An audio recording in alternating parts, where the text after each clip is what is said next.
萧家、萧炎。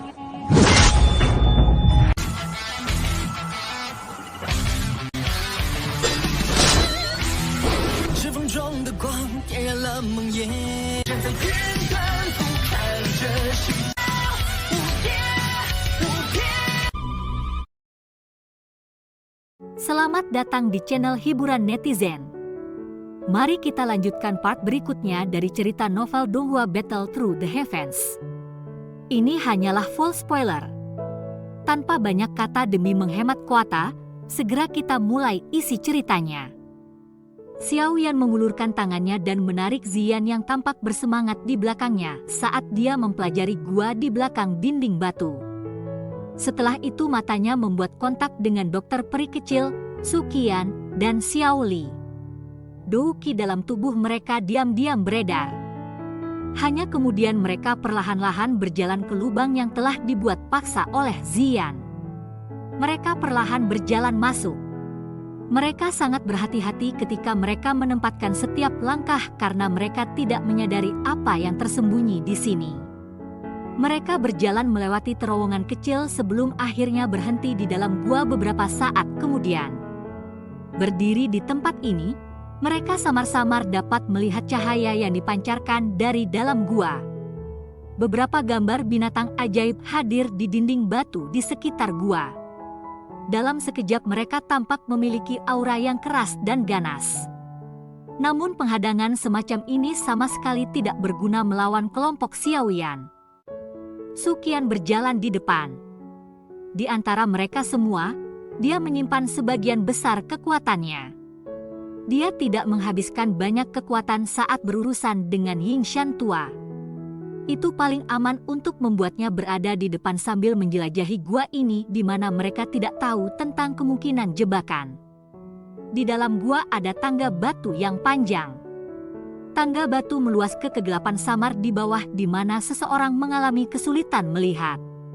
Beberapa batu sinar bulan, memancarkan cahaya redup, telah ditempatkan di dinding gunung sekitarnya dengan cara mosaik, mengusir kegelapan di dalam gua. Pasangan mereka berjalan di tangga batu perlahan menurun. Sekitar 10 menit kemudian mereka akhirnya tiba di ujung. Di ujung tangga ini ada pintu batu yang tertutup rapat. Pintu batu itu benar-benar berwarna hitam dengan penutup lumut di atasnya, membuatnya sangat pucat. Izinkan saya. Ziyan segera mengajukan diri ketika dia melihat bahwa itu adalah pintu batu. Wajah mungilnya dipenuhi kegembiraan. Gadis kecil ini sepertinya suka menghancurkan sesuatu. Anda hanya harus menunggu dengan tenang. Xiao Yan tanpa daya menggelengkan kepalanya dan meraih Ziyan. Setelah itu dia mengangguk ke Su Qian. Tidak ada yang tahu situasi di tempat ini. Oleh karena itu, yang terbaik adalah berhati-hati. Su Qian tersenyum ketika dia melihat ini.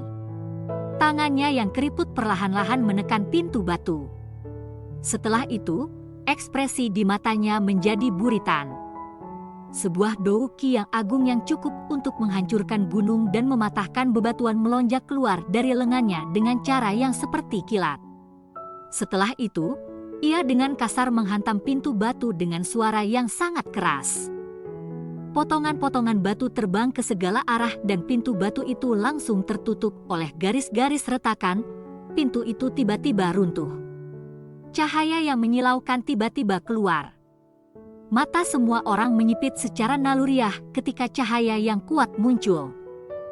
Segera ekspresi Xiao Yan berubah sedikit saat dia dengan lembut berteriak, "Penatua pertama, berhati-hatilah!" Teriakan Xiao Yan baru saja terdengar ketika angin kencang bertiup dari balik pintu batu. Angin kencang menerkam ke arah Su Qian di depan. Perubahan mendadak yang tak terduga itu tidak membuat Su Qian panik. Tangannya meringkuk saat lengannya yang lembut segera berubah menjadi sesuatu yang keras seperti logam. Dia dengan kasar menyapu mereka di depannya. Suara tajam dari angin yang berhembus bersiul dan bergema di seluruh gua. Dentang, saat lengannya menyapu, angin melonjak keluar seperti gelombang dan menabrak benda yang menerkam. Setelah itu, Xiao Yan dan yang lainnya mendengar jeritan tajam ketika sosok besar itu tiba-tiba menembak ke belakang menghantam tanah dengan keras. Lengan Su Qian bergerak sekali lagi setelah memaksa kembali penyerang diam dengan satu serangan. Angin liar bersiul dan debu di depannya benar-benar diusir, menyingkap ruang di balik pintu batu. Sebuah gudang yang sangat luas muncul di depan kelompok Xiao Yan. Cahaya di dalam gudang sangat terang. Semua lingkungan gudang telah dibangun dari batu logam hitam yang keras. Dalam sekejap, gudang ini tampaknya telah dibuka dari urat batu logam hitam. Ada cukup banyak rak di dalam gudang. Banyak gulungan tertata rapi. Di sisi lain, ada sejumlah lemari kristal. Orang samar-samar dapat melihat banyak bahan obat langka yang ditempatkan di dalamnya. Tatapan semua orang perlahan menyapu gudang.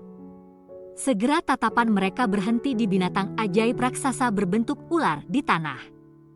Jelas itu adalah penyerang diam-diam dari sebelumnya. Binatang ajaib kelas Do Uang berani menyerang saya yang lama. Su Qian perlahan masuk ke gudang.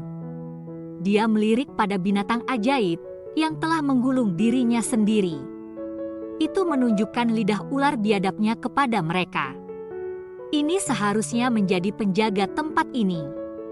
Xiao Yan juga tersenyum. Tatapannya hanya menyapu binatang ajaib sebelum beralih ke gudang. Kejutan melintas di matanya saat dia melihat begitu banyak gulungan. Dia mendecakkan lidahnya dan memuji, sungguh layak menjadi fraksi kuno yang telah ada selama bertahun-tahun.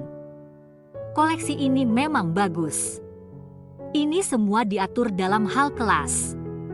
Xiao Li tanpa sadar tertawa saat dia berjalan lebih dekat ke rak buku dan melihat kata-kata tingkat rendah kelas Yuan tertulis di atasnya. Xiao Yan mengangguk. Tatapannya menyapu sebelum dia berjalan ke bagian terdalam dari gudang. Teknik Xuan kelas Do atau metode Qi tidak akan menarik perhatiannya. Dia agak ingin tahu tentang apakah lembah api iblis memiliki koleksi metode Qi kelas tinggi atau teknik Do yang akan menyebabkan dia merasa terkejut. Mendesis, melihat bahwa kelompok Xiao yang telah mulai mencari gudang tanpa rasa takut, ular besar yang ditutupi oleh sisik berwarna hijau segera melilit dan mengangkat tubuhnya. Sambil mengulurkan lidahnya, ia mengayunkan ekornya, membawa kekuatan besar yang dengan kasar menyapu ke arah kelompok Xiao Yan. Ekornya baru saja diayunkan dan belum mendekati targetnya ketika itu diraih oleh tangan kecil yang tidak proporsional dengan ukuran ekornya. Pemilik tangan kecil itu melirik ular raksasa itu sebelum melengkungkan mulutnya. Setelah itu dia menarik ekor dan menyeret ular keluar dari gudang. Terlepas dari bagaimana ular besar itu berjuang, tangan kecil yang mengandung kekuatan menakutkan dan tidak gemetar sedikit pun. Kekuatan kasar gadis kecil ini benar-benar menakutkan. Aku bertanya-tanya apa jenis eksistensi yang menakutkan. Bentuk aslinya Xiao yang tanpa sadar menggelengkan kepalanya dan menghela nafas saat ia menyaksikan binatang ajaib yang berbentuk seperti ular diseret keluar dari gudang oleh Zian dan dilemparkan ke tempat yang tidak diketahui. Saya juga tidak terlalu yakin. Ketika saya melihat gadis ini saat itu, dia sudah tidak sengaja memakan rumput pengubah tubuh yang matang. Namun dengan mampu memiliki kekuatan menakutkan seperti itu sebagai seorang anak, kemungkinan tubuhnya yang sebenarnya adalah luar biasa. Su Qian merajut alisnya dan menjawab, namun ada rumor bahwa ada cukup banyak klan binatang ajaib misterius di selatan daratan tengah di benua ini. Kekuatan klan binatang ajaib sangat kuat.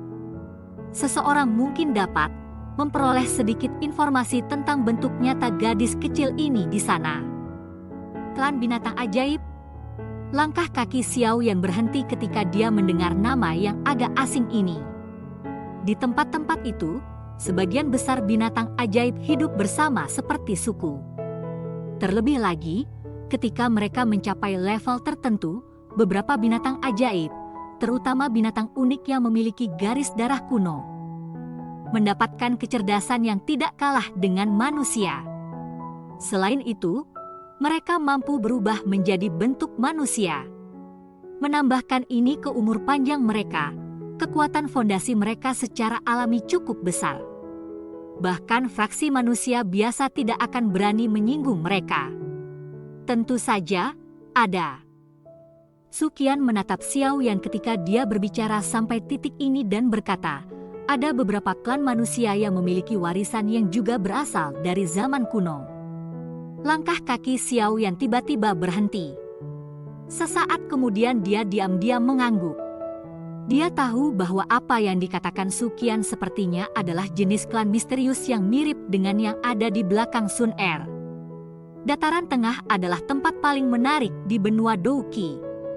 Ukuran tempat itu tak terbandingkan luasnya dengan para ahli sebanyak awan. Seseorang dapat mengatakan bahwa berdiri di puncak tempat itu setara dengan berdiri di puncak benua Douqi. Suqian tersenyum samar dan berkata, di tempat itu Anda mungkin secara bertahap bersentuhan dengan fraksi di belakang pacar kecil Anda. Namun beruntung bahwa saat ini Anda tidak lagi kecil seperti Dadoushi ketika Anda baru saja memasuki akademi.